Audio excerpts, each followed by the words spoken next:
हा माननीय नरेंद्रभाई मोदीजी, माननीय अमितभाई शहा आणि आमचे देशाचे पार्टीचे अध्यक्ष त्यांचे निर्णय, माझे जैसे सैकड़ो त्यांचे आमदार मंत्री हजारोची संख्यामध्ये झालेले आहे.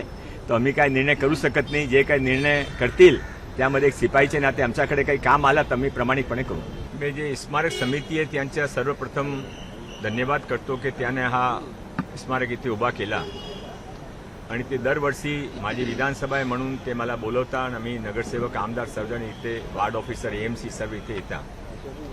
आता हा शिवाय इथे आपण छत्रपती शाहूजी महाराज मोठे व्यक्तिमत्व होते, ज्याने जे समाजासाठी काम केला, ज्याने जे महिलांसाठी सामाजिक कुरीती मिटवण्यासाठी ज्याने जे पुढाकार घेतला होता, आजपर्यंत लोक त्यांचे स्मरण करून त्या कामामध्ये आहे.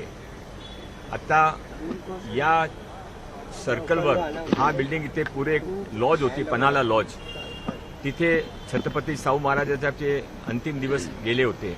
ते मुंबई आले होते. आता इथे त्यांच्या जीवनामध्ये जे काही मोठे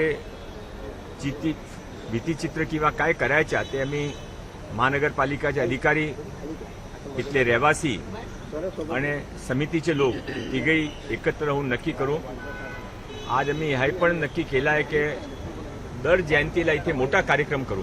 संध्याकाळी आपण एक मोठा कल्चरल प्रोग्राम इथे करून सर्व छत्रपती शाहू महाराजांच्या मानणाऱ्या लोकांना इथे आपण निमंत्रित करू. आमचा प्रयत्न राहील की पहिल्या कार्यक्रमामध्ये माननीय मुख्यमंत्रीजीने पण आम्ही निमंत्रित करू, गव्हर्नर साहेबांना निमंत्रित करू आणि हळूहळू छत्रपती शाहूजी महाराज इथे जीवनाचे शेवटच्या कालामध्ये ते राहत होते, तो त्यांचे जीवनमध्ये जे काही अजून लोकांकडे फॉलोअप करण्यासाठी जे काही गोष्ट आहे, त्यांच्या व्यक्तिमत्व आहे, ते लोकांकडे कसा पोहोचतील त्यासाठी आम्ही एकत्र होऊन प्रयत्न करू.